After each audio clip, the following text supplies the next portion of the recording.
ఈరోజు నాకు చాలా చాలా సంతోషంగా ఉంది.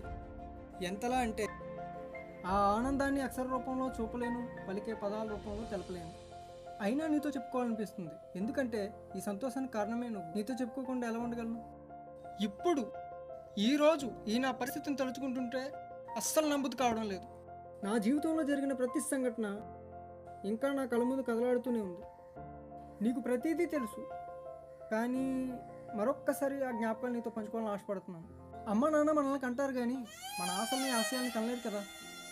నీకేదంటే ఇష్టం, నీకు సంతోషంగా ఉండాలంటే నీకు ఏం కావాలి అని తెలుసుకోకుండా, కనీస ప్రయత్నం చేయకుండా ఇంజనీరింగ్లో జాయిన్ చేసి నేను ఇంజనీర్ అవ్వాలని బలవంతం చేశారు. కోర్స్ వాళ్ళు నా కోసమే ఆలోచించారు అనుకో, బట్ ఆ కోర్స్ నాకు ఇంట్రెస్ట్ లేదు.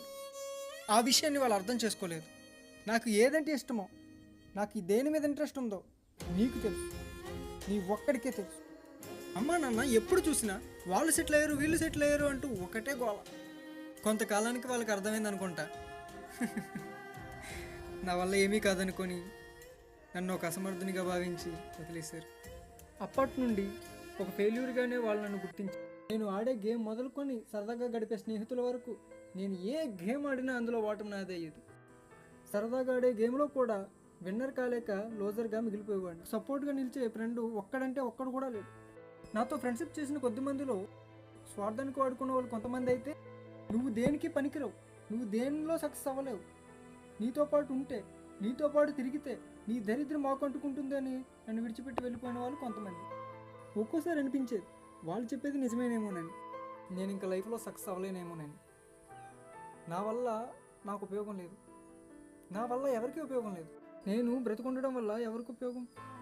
ఇంకా నేను చనిపోవడం మంచిది అనుకునేవాడిని. ఇలా ఒకసారే కాదు, ఆకాంక్ష విషయంలో కూడా ఇలాగే జరిగింది. 4 సంవత్సరాలుగా ప్రాణం కంటే ఎక్కువగా ప్రేమించుకున్నాం. 4 సంవత్సరాలుగా ప్రేమించిన తను ఇక నేను ఎప్పటికీ సెటిల్ అవ్వను అనుకొని, తను నన్ను వదిలేసి నా కోసం ఎదురు చూడలేక బాగా సెటిల్ అయిన ఒకరిని చూసుకొని పెళ్లి చేసుకొని తన దారిని తాను వెళ్ళిపోయింది. చివరి వరకు నా వేలు పట్టుకొని నాతో నడుస్తానని, చివరికి నడి సముద్రంలో నా చెయ్యి విడిచి వంటనే చేసి వెళ్ళిపోయింది. భారంతో మునగలేను, బాధతో బ్రతకలేను, మళ్ళీ ఫెయిల్యూర్. ఇలా బ్రతికిన ప్రతిసారి చస్తూనే ఉండేవాడిని, చచ్చిన ప్రతిసారి బ్రతకాలనుకునేవాడిని. బ్రతుకు మీద ఆశ చచ్చి చావునెతికిన ప్రతిసారి నువ్వే నువ్వే నన్ను ఎంకరేజ్ చేసి నువ్వు సక్సెస్ అవుతావు అని దృఢ సంకల్పంతో బ్రతుకు మీద ఆశను కలిగించావు. నన్ను ఈరోజు వరకు సపోర్ట్ చేస్తూనే ఉన్నావు. నిన్నటి వరకు నా జీవితం ఫెయిల్యూర్, బట్ ఈరోజు ఎర్లీ మార్నింగ్ 7:30కి నాకు పోస్ట్ వచ్చింది. అదేంటంటే 3,75,680 మంది వైల్డ్ లైఫ్ ఫోటోగ్రాఫర్స్ హెవీ కాంపిటీషన్లో పార్టిసిపేట్ చేస్తే best wild life photographer award నాకే వచ్చింది. నా లైఫ్లో ఫస్ట్ సక్సెస్ ఇదే.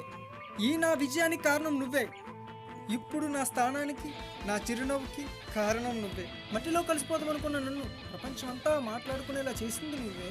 వీడు పనికిరాడు పనికిరాడు అని చెప్పి నన్ను విడిచిపెట్టిపోయిన ప్రతి ఒక్కడు ఈరోజు నన్ను చూసి వీడు మనోడు అని చెప్పుకునేంత గౌరవాన్ని కలిగించింది. దానికి కారణం కూడా నువ్వే. ఎప్పుడూ డిప్రెషన్లో బ్రతికే నన్ను సంతోషంతో సెలబ్రేషన్ చేసుకునే స్థాయిలో నిలబడ్డానంటే దానికి కారణం కూడా నువ్వే. అందరూ నన్ను నమ్మకుండా విడిచిపెట్టినప్పటికీ ప్రతి క్షణం తోడుండి నాకు ధైర్యం చెప్పింది నువ్వే. నాకు అండగా నిలిచి నీకు ఓ ఫోటో తీసుకుంటాను.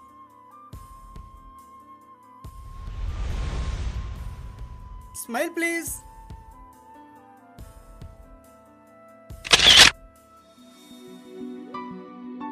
ప్రతి ఒక్కరిలో ఏదో టాలెంట్ దాగుంటుంది. ఎవరు కూడా అసమర్థులు కాదు.